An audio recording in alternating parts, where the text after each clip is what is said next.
തിരുവനന്തപുരം കോവളത്ത് വിദ്യാർത്ഥിനികൾക്ക് നേരെ ലൈംഗികാതിക്രമം നടത്തിയ അസിസ്റ്റന്റ് പ്രൊഫസർക്കെതിരെ നടപടി. RK രാഹുലിനെ Kovalam institute of hotel management and catering ടെക്നോളജിയിൽ നിന്ന് സസ്പെൻഡ് ചെയ്തു. ICCയുടെ പ്രാഥമിക അന്വേഷണത്തിന്റെ അടിസ്ഥാനത്തിലാണ് നടപടി. നിരവധി പെൺകുട്ടികളാണ് ഇയാൾക്കെതിരെ ഇന്റേണൽ കംപ്ലയിന്റ് കമ്മിറ്റിയിൽ പരാതി നൽകിയത്.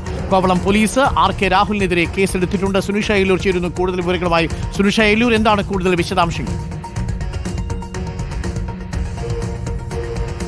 അരുൺ, കോവളത്തെ ഹോട്ടൽ മാനേജ്മെന്റ് കോളേജിലാണ് ഇത്തരം ഒരു സംഭവം ഉണ്ടാകുന്നത് എന്നതാണ്. കഴിഞ്ഞ ഫെബ്രുവരി 6-ാം തീയതിയാണ് ഇത്തരത്തിൽ അസിസ്റ്റന്റ് പ്രൊഫസർക്കെതിരെ പരാതി നൽകുന്നത്. ഇയാൾ വിദ്യാർത്ഥിനികളോട് ലൈംഗിക അതിക്രമം കാണിച്ചു എന്നതാണ് പരാതിയിൽ പറയുന്നത്. പ്രധാനമായും 1-2 പെൺകുട്ടികളല്ല, മറിച്ച് അതിലധികം പെൺകുട്ടികൾ ഈ വിഷയവുമായി ബന്ധപ്പെട്ടുകൊണ്ട് ഈ അധ്യാപകനെതിരെ പരാതി നൽകിയിട്ടുണ്ട് എന്നതാണ്. അതിൻ്റെ അടിസ്ഥാനത്തിലാണ് ഇന്റേണൽ കമ്മിറ്റിയിലാണ് ഈ പരാതി നൽകിയിരുന്നത്. അതിൻ്റെ അടിസ്ഥാനത്തിൽ ഈ ഇന്റേണൽ കമ്മിറ്റി ഇതിൽ വിശദമായ ഒരു പരിശോധന നടത്തുകയും അന്വേഷണം നടത്തുകയും ചെയ്തിരുന്നു.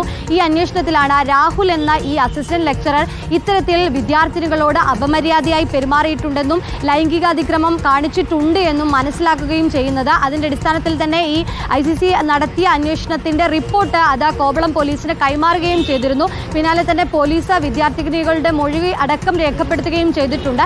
ഇതിന്റെ അടിസ്ഥാനത്തിൽ ഈ രാഹുലിനെതിരെ കേസ് രജിസ്റ്റർ ചെയ്യുകയും ചെയ്തു. അതിന്റെ പശ്ചാത്തലത്തിലാണ് നിലവിൽ ഇപ്പോൾ കോളേജ് ഈ അധ്യാപകനായ രാഹുലിനെ ഈ കോളേജിൽ നിന്നും സസ്പെൻഡ് ചെയ്തുകൊണ്ടുള്ള ഓർഡർ ഇറക്കുകയും ചെയ്തിട്ടുള്ളത്.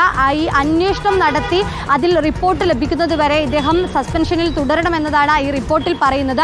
നിലവിൽ ഇത്തരത്തിലുള്ള പരാതി മറ്റേതെങ്കിലും പെൺകുട്ടികൾക്ക് പരാതി ഉണ്ടോ എന്നത് കൂടി ഇന്റേണൽ കമ്മിറ്റി പരിശോധിക്കുന്നുണ്ട് എന്നതാണ് മനസ്സിലാക്കാൻ കഴിയുന്നത്. കൂടുതൽ പരാതി കിട്ടുന്ന രീതിയിൽ അതിൻ്റെ രീതിയിൽ തന്നെ അന്വേഷണം നടക്കുമെന്നതാണ് പോലീസും പറയുന്നത്. നിലവിൽ ഏതായാലും ഈ RK രാഹുലിനെതിരെ കേസ് എടുത്തുകൊണ്ടുള്ള അന്വേഷണം കോവളം പോലീസ് ആരംഭിച്ചിട്ടുണ്ട്. അരുൺ.